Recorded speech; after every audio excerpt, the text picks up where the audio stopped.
가상화폐 혁명인가 버블인가? 혁명이죠. 이 가상화폐를 갖고 뭘 해요, 근데? 혁명이죠. 그냥 투자만 해나? 혁명이죠. 그러니까 가상화폐라고 하니까 이제 어떤 분들이 이제 도대체 저건 뭐냐라고 생각하시고. 이건 몸이? 사실 가상화폐가 있긴 있습니다. 사실 저희가 현금을 사용하긴 하지만은 현금이 실제 화폐죠. 미국 같은 경우에는 실제로 유통되는 현금의 비중이 전체 화폐의 3%밖에 불과하대요. 그러니까 나머지는 다 그냥 전자기록으로만 왔다 갔다 하는 돈이라는 거죠. 아, 쉽게 해서 우리가 카드 쓰는 것도 카드 쓰는 것도 다 가상화폐죠. 그러니까. 포인트 쓰는 거. 네. 그러니까 그런 것까지 생각하면은 이제 가상화폐여서 비트코인이 혁신적인 건 아닌 것 같아요. 근데 기존의 가상화폐들은 예. 다 두 가지가 있습니다. 하나는 발행 기간이 있고요. 예. 예를 들자면은 뭐 달러 같은 경우에는 미국 연준이고 원화 같은 경우는 한국은행이고 이런 식으로 다 발행 기간이 있잖아요. 발행 기간이 있고 또 그리고 또 그 유통과 관련된 중요한 기관들이 있죠. 예. 뭐 은행이라던가 뭐 정부라던가 통화 당국이라는 게 있고 그런 데서 어쨌든 발행량부터 시작해서 유통을 어느 정도 할지 그 가치를 어느 정도 할지를 어쨌든 간에 계속 컨트롤을 하잖아요. 예. 근데 이제 지금 이제 오늘 우리가 얘기할 비트코인 같은 가상화폐는 그런 게 없다라는 겁니다. 그런 게 없어요. 컨트롤하는 곳이 없어요. 그래서 그게 혁명적이라는 겁니다. 아, 그럼 위험하다는 거 아니에요? 근데 그것도 이제 제가 이제 좀 이따가 예. 이제 설명을 차분히 드릴 텐데 일단 그 가상화폐 아버지? 예. 뭐 이 비트코인이라는 게 이제 가상화폐 기축통화 뭐 이런 역할을 하고 있는 건데 사실은 비트코인 말고도 이제 굉장히 비트코인 이후에 다양한 많은 가상화폐들이 등장을 했거든요. 비트코인은 비트박스 하다가 코인을 생각한 건가? 모르겠습니다. 그럴 수도 있는데 어쨌든 간에 만든 사람은 있습니다. 예. 2009년 1월 3일 날 나카모토 사토시라고 스스로를 지칭한 사람이 예. 처음으로 이제 이 비트코인을 이제 사용하기 시작을 했어요. 일본 분이에요? 일본 분 아니에요. 누군지는 몰라요. 이게 개인인지 집단인지 모릅니다. 어쨌든 아마 오랫동안 막 고안을 했겠죠. 그 다음에 이 땅을 이제 2009년 1월 3일 날 딱 시작을 한 거예요. 야, 그래서 이게 이 가상화폐계에 유태인들이 들어와 있다.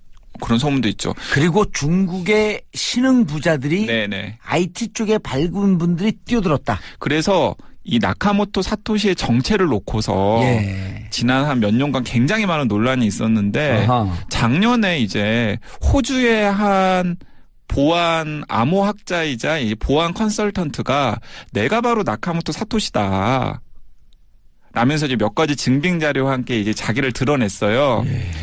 근데 이제 많은 사람들이 한 80% 정도는 이제 저 인간이 나카모토 사토시인가 보다라고 믿는 분위기고 예. 한 20% 정도는 뭔가 저 사람이 나카모토 사토시라고 하기에는 좀 급이 낮은 것 같다. 예. 그러면서 막 약간 불신하고 있는 상황도 있는데 어쨌든 간에 본인이 나카모토 사토시라고 하는 사람이 2009년 1월 3일 날 비트코인을 처음으로 세상에 등장시킨 건 사실이고요.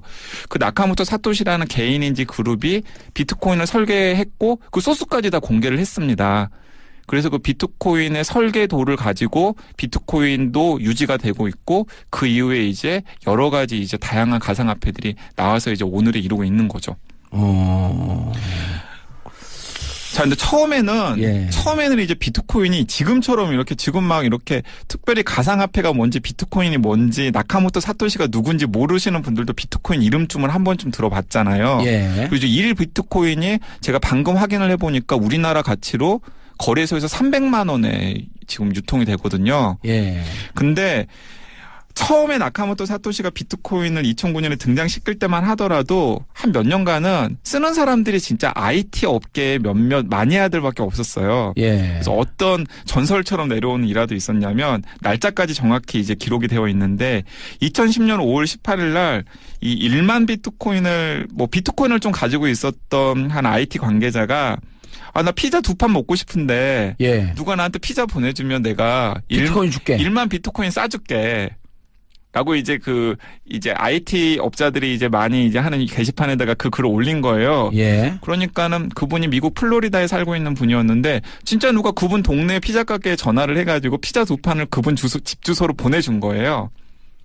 그럴 수 있잖아요, 당연히. 예. 그리고 비트코인 시장이 워낙 없고. 내가 지금 피자 2판 보내줬으니까 너 약속대로 나한테 비트코인 보내줘. 그러면서 자기 계정 주소를 올려놓은 거죠. 1만 비트코인. 1만 비트코인. 그러니까 실제로 1만 비트코인이 그 사람한테 간 겁니다. 예.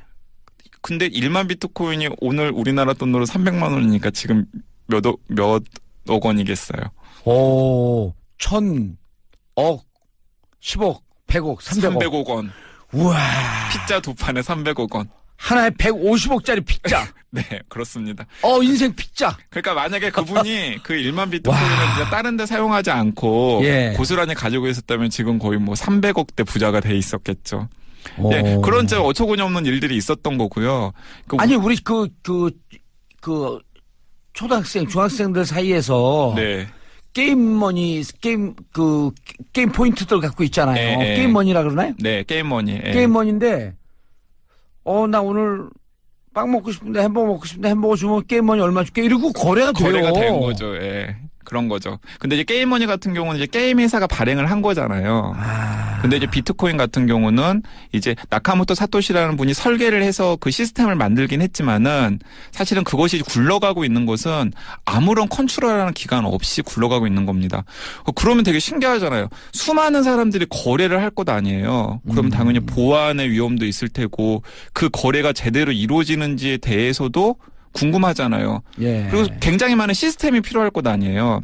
예를 들어서 우리가 뭐 국민은행이나 농협에다가 계좌를 만들고 거기서 거래를 하면은 당연히 국민은행이나 농협이 엄청나게 수익을 보잖아요. 수익을 보고 또 그 수익에 대한 대가로서 걔네들은 뭐 성능이 좋은 컴퓨터들로 데이터 센터를 운영을 하고 그 데이터에 기록도 남기고 뭐 여러 가지 그런 방호벽 같은 걸 쳐가지고 해킹으로부터 막고 문제가 생기면 자기들이 책임을 지고 만들려고 하지만은 뭐 그런 걸 하잖아요. 근데 비트코인 같은 경우에는 지금 1비트코인에 300만 원씩 거래가 되면서 지금 전 세계에서 거래가 되고 지금 이 순간에도 거래가 되고 있는데 컨트롤 타워가 없단 말이죠.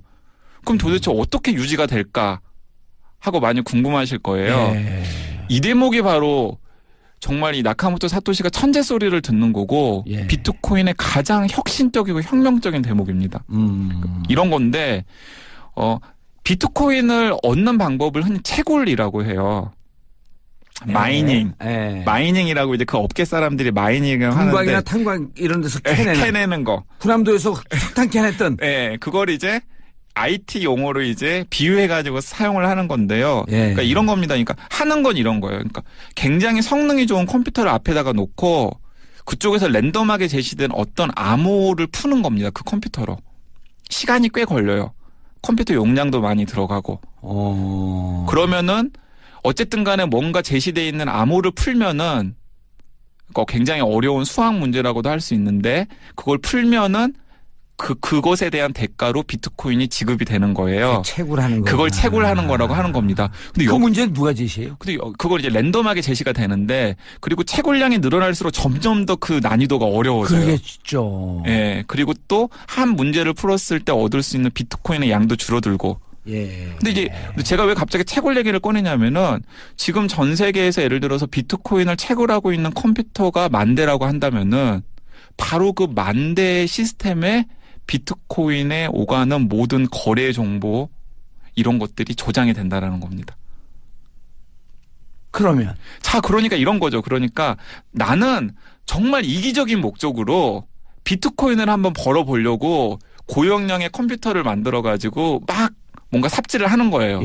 그런데 그 경제적 수단의 대가로 나는 비트코인을 얻지만은 그 마이닝하는 과정 자체가 비트코인이 굴러가게 하는 겁니다.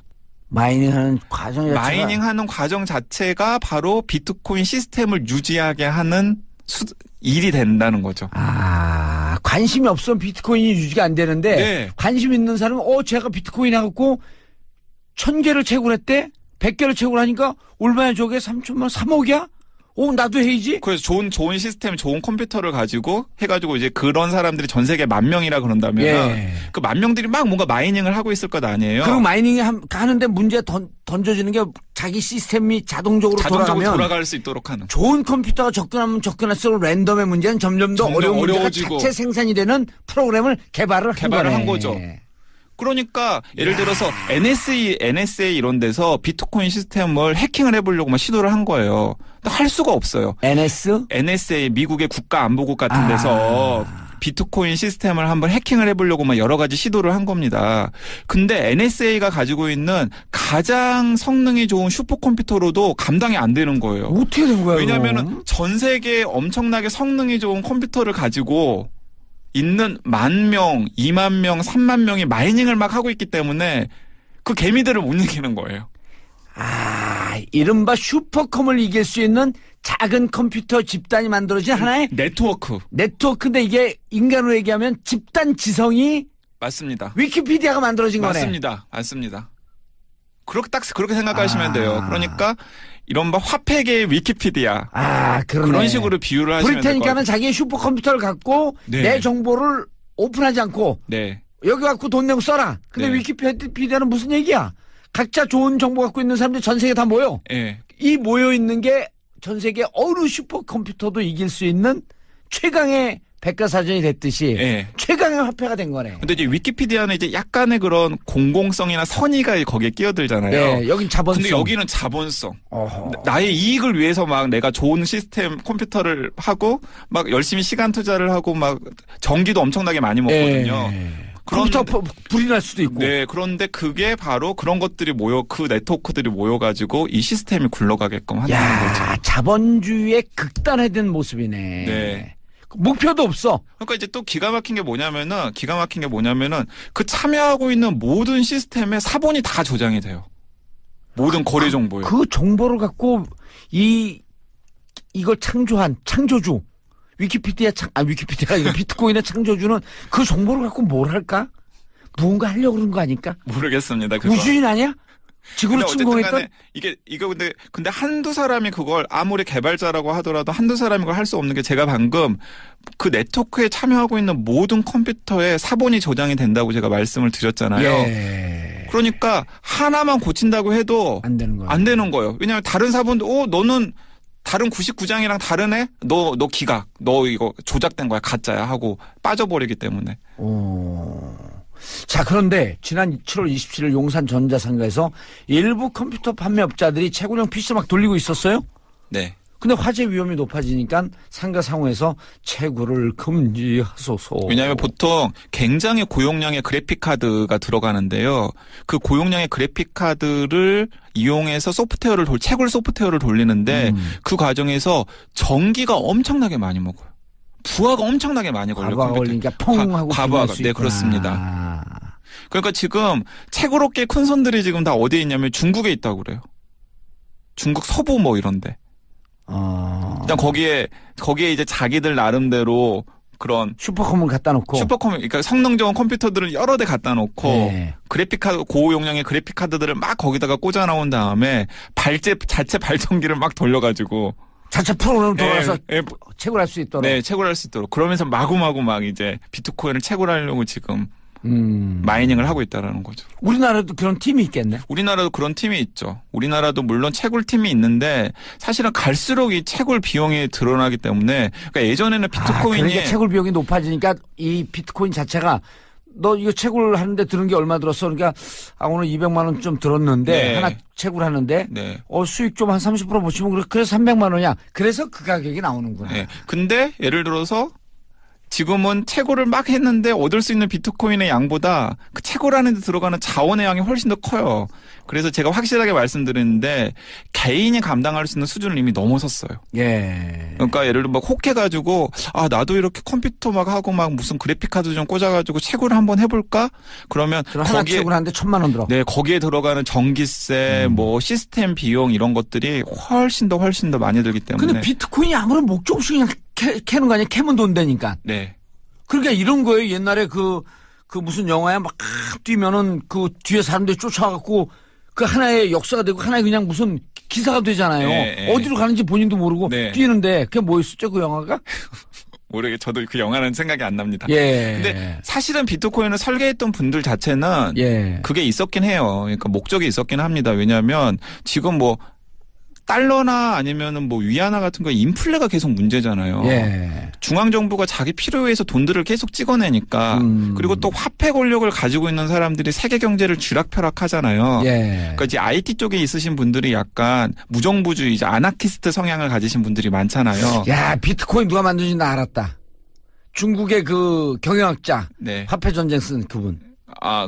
저 갑자기 이름이 생각이 안 나는데. 저도 이름 생각 안 나는데 그분이 네. 썼을 가능성이 높은데 화폐에 대한 적대적 분노를 갖고 맞아요. 있거든요. 근데 그런 분들이 많이 있습니다. 그러니까 그런 분들이 그렇다면은 차라리 무슨 발행 주체도 없고 컨트롤하는 기관이나 사람도 따로 없는 대안화폐를 만들어가지고 우리끼리 사용을 하면 국경도 없고 언제든지 사용할 수 있는 화폐를 만들어 보면 좋지 않을까 하는 취지에서 이제 만들어졌는데 예.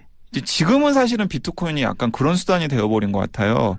약간 금을 대체하는 자산 축적의 수단, 아하. 혹은 투기의 수단, 예. 혹은 또 이건 거래 내용 자체는 100% 기록이 되는데 거래 주체가 누군지는 익명되어 숨을 수가 있거든요. 예. 그러다 보니까 저번에 랜섬웨어 몸값으로 그렇죠.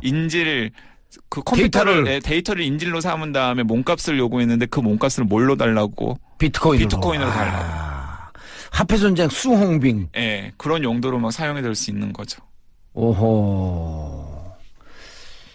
야, 이게 그리고 중국 사람들이 지금 그 채굴에 뛰어든 거 보니까 맞아요. 화폐 전쟁. 그러니까 중국 사람들은 두 가지예요. 하나는 채굴에도 중국 사람들이 뛰어들고 있고요. 예. 또 하나는 거래에도 뛰어들고 있어요. 네, 중국 사람들이 이제 중국에 사실은 이제 막 돈을 엄청나게 많이 든 신흥 부자들이 많잖아요. 예. 그런 사람들은 어쨌든 간에 자기 돈을 도피할 수 있는 어떤 수단이 필요하잖아요.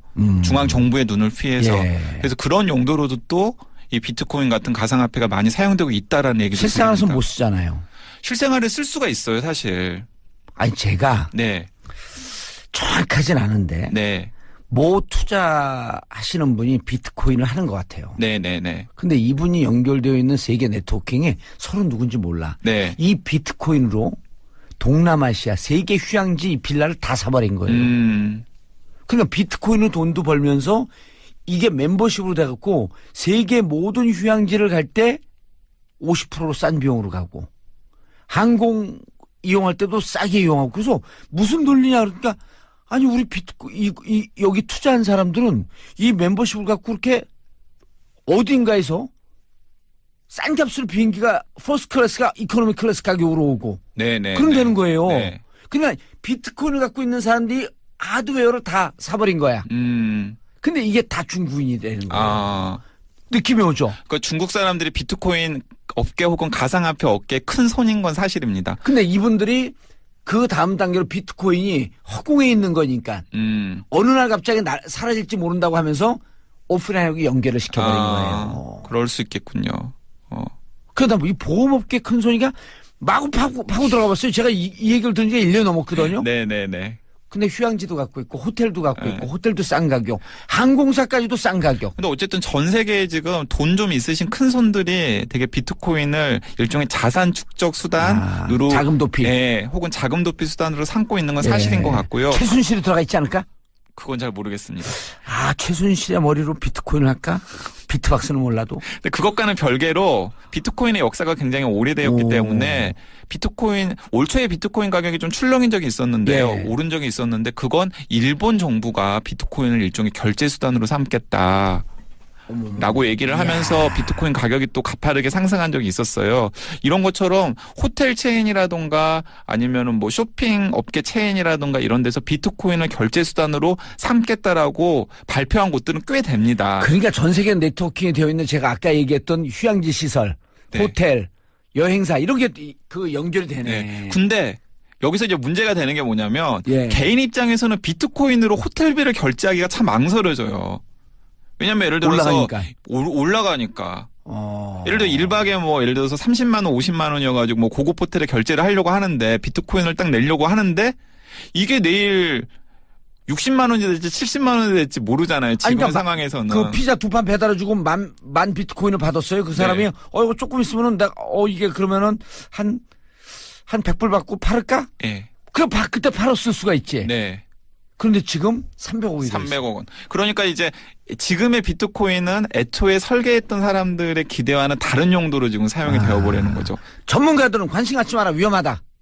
네. 라고 경고하고 있잖아요. 저는 근데 약간 생각이 다릅니다. 왜냐면은 아까 제가 이제 감옥 가고 싶어요? 아니 그건 아니고요. 그 비트코인 이후에 이제 뭐 이더리움이라던가 뭐 대시라던가 뭐 리플이라던가 뭐 등등의 여러 가지 이제 한 단계 더 업그레이드되고 비트코인 새끼들처럼 이제 새끼 쳐가지고 이제 다양한 가상화폐들이 나오고 있거든요. 그리고 그런 다양한 가상화폐들이 앞으로 응용될 수 있는 잠재력이 무궁무진해요. 그래서 예를 들어서 비트코인 새끼들 중에 하나인 이더리움 같은 경우는 이제 이더리움 같은 경우는 뭐 마이크로소프트라던가 구글이라던가 이런 전 세계적인 IT 기업들이 컨소시엄 같은 걸 마련을 했어요. 그래서 앞으로 이더리움을 이용해서 우리들이 여러 가지 새로운 뭐 결제 시스템이라든가 예를 들어서 지금은 돈을 가지고 할 수 있잖아요. 근데 돈 대신에 예를 들어서 부동산 거래 정보를 전 세계의 부동산 거래 정보를 이런 식으로 가상화폐가 운영되는 원리처럼 해본다고 생각을 해보세요. 그럼 그 정보를 갖고 있는 그 가상화폐는 뜨겠네. 그러니까 그렇죠. 그러니까 지금은 부동산 거래 정보를 예를 들어서 등기소 중앙 정부가 다 모아가지고 관리를 하고 있잖아요. 근데 그걸 예를 들어서 이렇게 이더리움이 운영되는 시스템처럼 아니 비트코인 같은 가상화폐가 운영되는 시스템처럼 이렇게 운영을 한다면은 그건 굉장히 혁신적인 일이 되겠죠. 그런 식으로 운영할 여지들이 굉장히 많이 있기 때문에 저는 이게 지금은 되게 무슨 투기의 수단이고 뭐 투기 강풍을 불러일으킨 것처럼 보이지만은 앞으로 굉장히 다양한 영역에서 우리의 일상생활을 바꿀 수 있는 잠재력이 충분히 있는 새로운 기술적인 저는 변화라는 생각이 들거든요. 앞으로 우리가 오프라인뿐만 아니라 온라인에 새로운 지평을 열 수 있는 맞습니다. 그리고 이것이 활용 가능한 영역이 개척될 수 있겠다. 네. 그래서 저는 이제 두 가지 말씀을 드리고 싶은데 하나는 개인 차원에서는 저는 그냥 조금 관심을 가져보는 것이 좋은 것 같아요. 너무 과열돼 있다는 지적.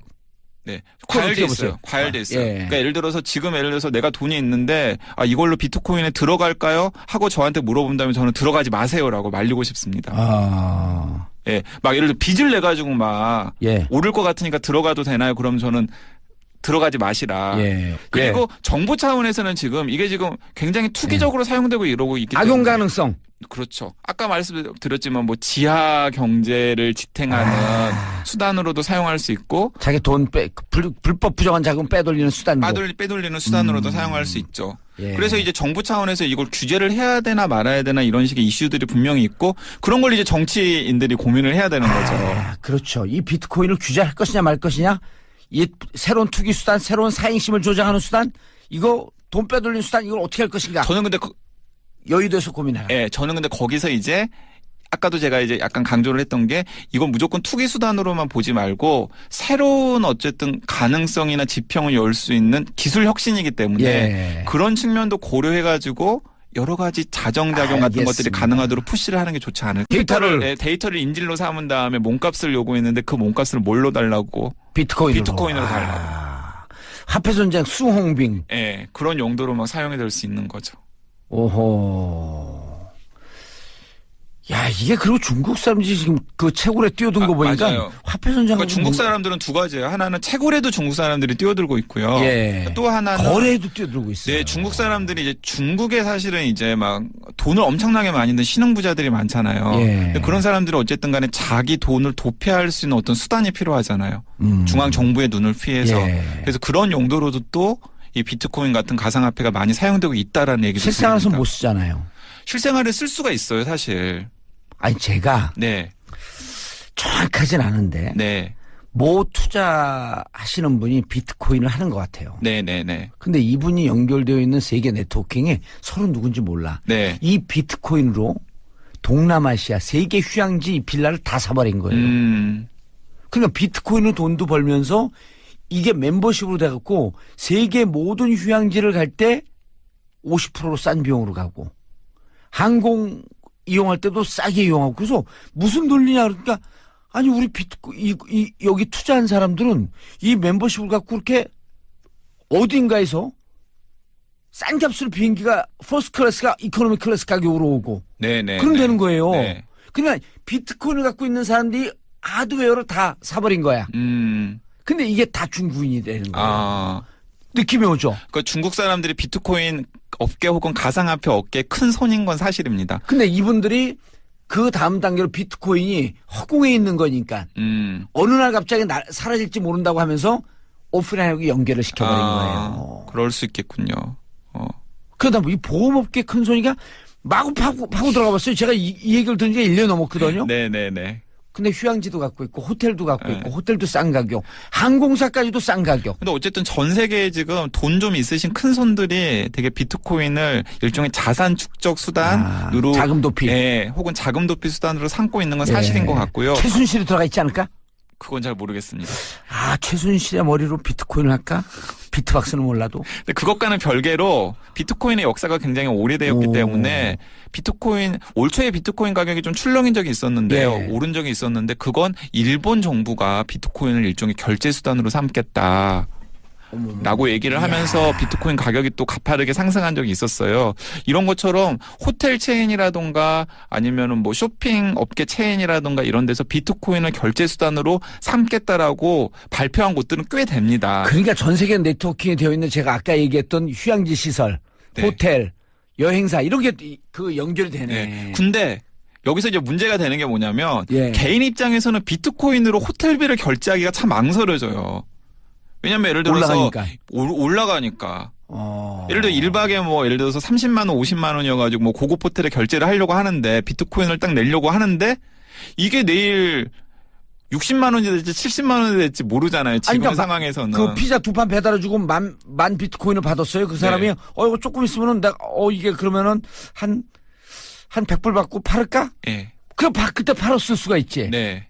그런데 지금 300억이 300억 원. 그러니까 이제 지금의 비트코인은 애초에 설계했던 사람들의 기대와는 다른 용도로 지금 사용이 되어버리는 거죠. 전문가들은 관심 갖지 마라 위험하다. 네. 라고 경고하고 있잖아요. 저는 근데 약간 생각이 다릅니다. 왜냐면은 아까 제가 이제 감옥 가고 싶어요? 아니 그건 아니고요. 그 비트코인 이후에 그 네트워크에 참여하고 있는 모든 컴퓨터에 사본이 저장이 된다고 제가 말씀을 드렸잖아요. 그러니까 하나만 고친다고 해도 안 되는 거예요. 왜냐하면 다른 사본도 너는 다른 99장이랑 다르네? 너 기각. 너 이거 조작된 거야. 가짜야 하고 빠져버리기 때문에.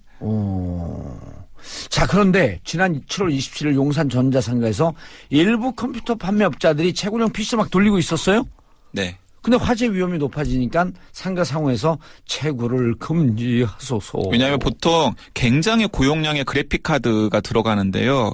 그 고용량의 그래픽 카드를 이용해서 채굴 소프트웨어를 돌리는데 그 과정에서 전기가 엄청나게 많이 먹어요.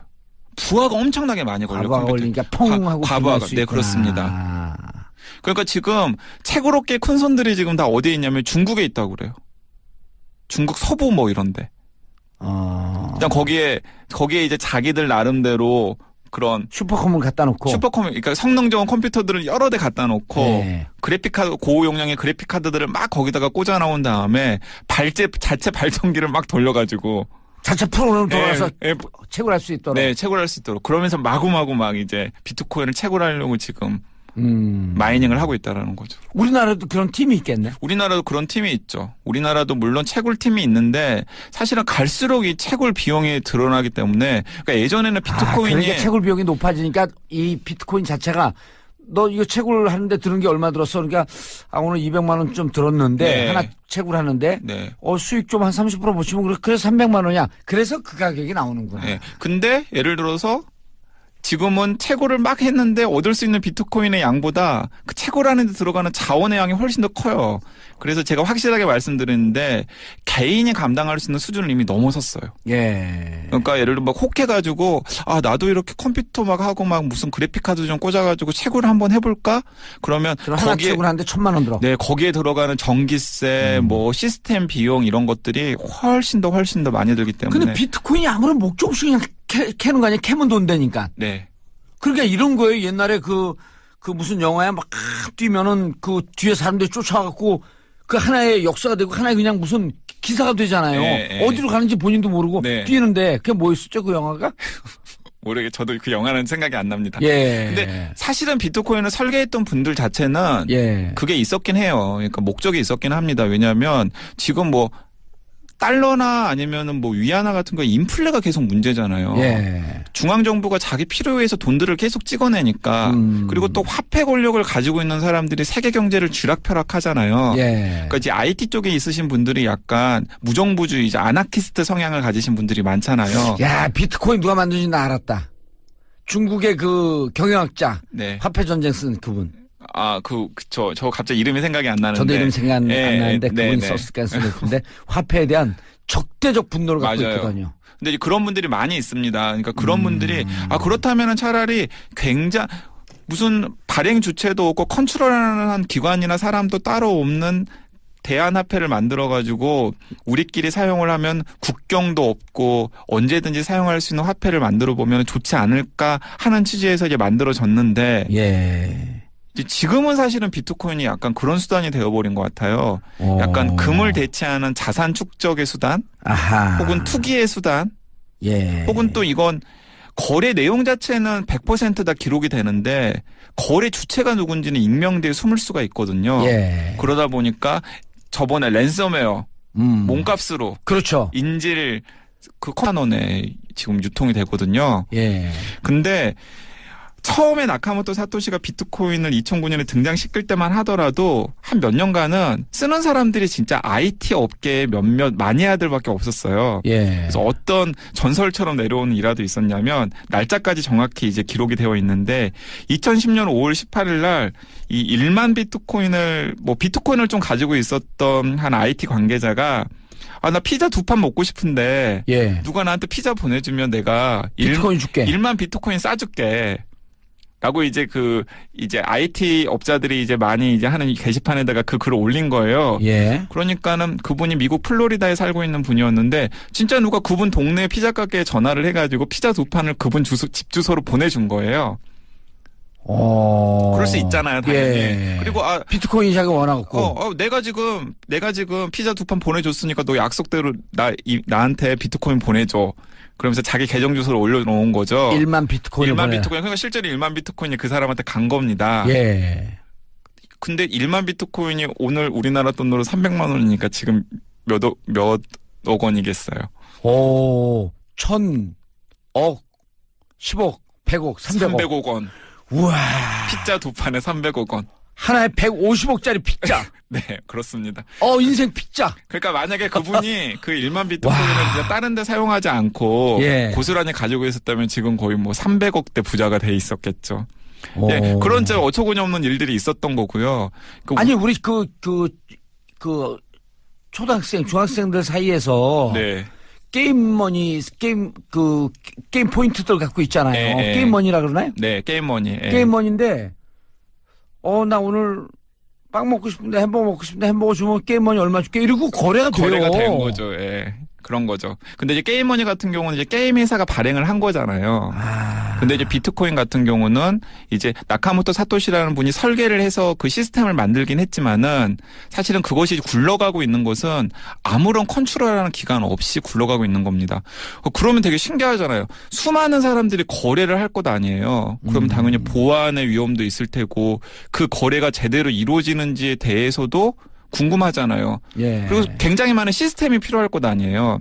예를 들어서 우리가 뭐 국민은행이나 농협에다가 계좌를 만들고 거기서 거래를 하면은 당연히 국민은행이나 농협이 엄청나게 수익을 보잖아요. 수익을 보고 또 그 수익에 대한 대가로서 걔네들은 뭐 성능이 좋은 컴퓨터들로 데이터 센터를 운영을 하고 그 데이터에 기록도 남기고 뭐 여러 가지 그런 방호벽 같은 걸 쳐가지고 해킹으로부터 막고 문제가 생기면 자기들이 책임을 지고 만들려고 하지만은 뭐 그런 걸 하잖아요. 근데 비트코인 같은 경우에는 지금 1비트코인에 300만 원씩 거래가 되면서 지금 전 세계에서 거래가 되고 지금 이 순간에도 거래가 되고 있는데 컨트롤 타워가 없단 말이죠.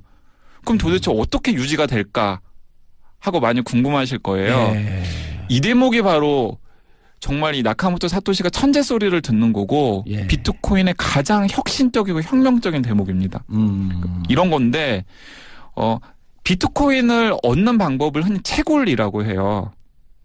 마이닝. 마이닝이라고 이제 그 업계 사람들이 마이닝을 하는데. 금광이나 탄광 이런 데서 캐내는 거. 군함도에서 석탄 캐냈던. 네, 그걸 이제 IT 용어로 이제 비유해가지고 사용을 하는 건데요. 그러니까 이런 겁니다. 그러니까 하는 건 이런 거예요. 그러니까 굉장히 성능이 좋은 컴퓨터를 앞에다가 놓고 그쪽에서 랜덤하게 제시된 어떤 암호를 푸는 겁니다. 그 컴퓨터로. 시간이 꽤 걸려요. 컴퓨터 용량도 많이 들어가고. 그러면은 어쨌든 간에 뭔가 제시되어 있는 암호를 가상화폐 혁명인가 버블인가? 혁명이죠.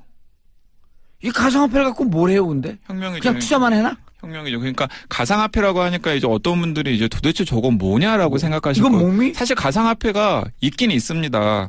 사실 저희가 현금을 사용하긴 하지만은 현금이 실제 화폐죠. 미국 같은 경우에는 실제로 유통되는 현금의 비중이 전체 화폐의 3%밖에 불과하대요. 그러니까 나머지는 다 그냥 전자기록으로만 왔다 갔다 하는 돈이라는 거죠. 쉽게 해서 우리가 카드 쓰는 것도 카드 쓰는 것도 다 가상화폐죠. 그러니까. 포인트 쓰는 거. 네. 그러니까 그런 것까지 생각하면은 이제 가상화폐여서 비트코인이 혁신적인 건 아닌 것 같아요. 근데 기존의 가상화폐들은 다 두 가지가 있습니다. 하나는 발행 기간이 있고요. 예를 들면은 뭐 달러 같은 경우에는 미국 연준이고 원화 같은 경우는 한국은행이고 이런 식으로 다 발행 기간이 있잖아요.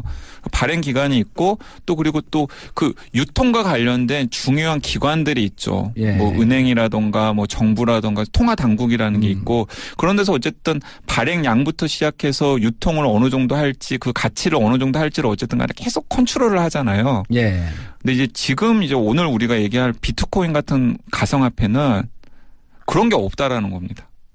그런 게 없어요. 컨트롤하는 곳이 없어요. 그래서 그게 혁명적이라는 겁니다. 그럼 위험하다는 거 아니에요? 근데 그것도 이제 제가 이제 좀 이따가 이제 설명을 차분히 드릴 텐데 일단 그 가상화폐 아버지?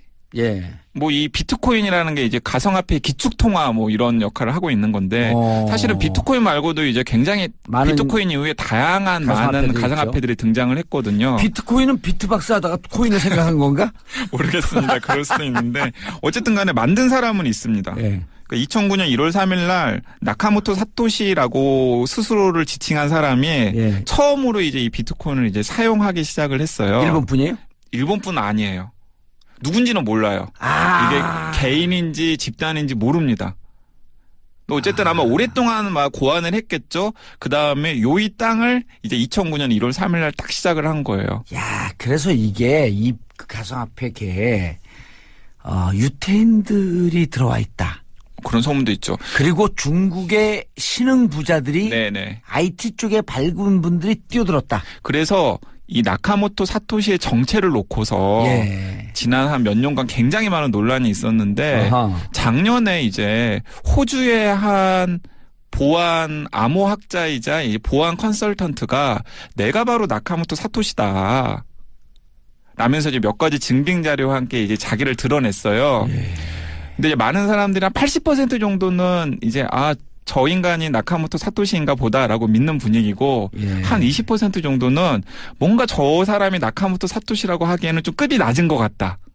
그러면서 막 약간 불신하고 있는 상황도 있는데 어쨌든 간에 본인이 나카모토 사토시라고 하는 사람이 2009년 1월 3일 날 비트코인을 처음으로 세상에 등장시킨 건 사실이고요. 그 나카모토 사토시라는 개인인지 그룹이 비트코인을 설계했고 그 소스까지 다 공개를 했습니다. 그래서 그 비트코인의 설계도를 가지고 비트코인도 유지가 되고 있고 그 이후에 이제 여러 가지 이제 다양한 가상화폐들이 나와서 이제 오늘을 이루고 있는 거죠.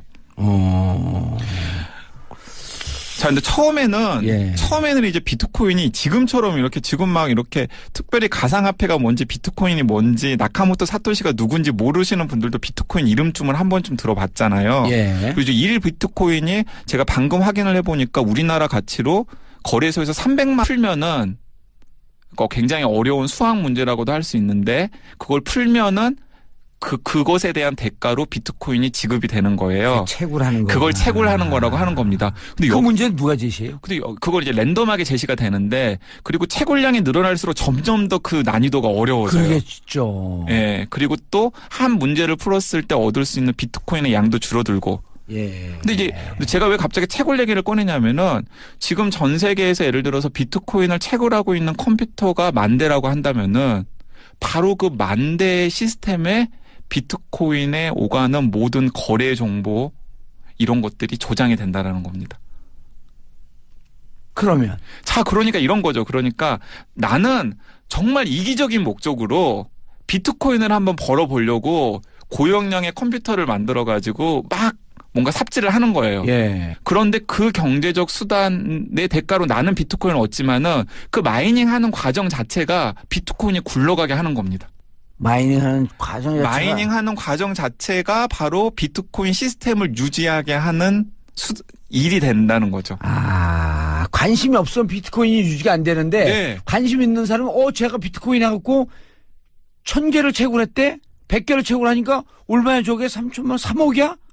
나도 해야지. 그래서 좋은 시스템, 좋은 컴퓨터를 가지고 해가지고 이제 그런 사람들이 전 세계 10,000명이라 그런다면 예. 그 10,000명들이 막 뭔가 마이닝을 하고 있을 것 아니에요. 그리고 마이닝 하는데 문제 던져지는 게 자기 시스템이 자동적으로 돌아가면 돌아갈 수 있도록 하는. 좋은 컴퓨터가 접근하면 접근할수록 랜덤의 문제는 점점 더 어려운 문제가 자체 생산이 되는 프로그램을 개발을 한 거죠.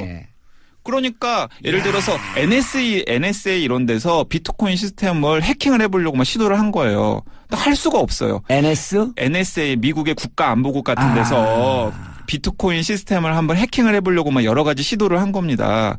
근데 NSA가 가지고 있는 가장 성능이 좋은 슈퍼컴퓨터로도 감당이 안 되는 거예요. 어떻게 된 거예요? 왜냐하면 전 세계에 엄청나게 성능이 좋은 컴퓨터를 가지고 있는 10,000명, 20,000명, 30,000명이 마이닝을 막 하고 있기 때문에 그 개미들을 못 이기는 거예요.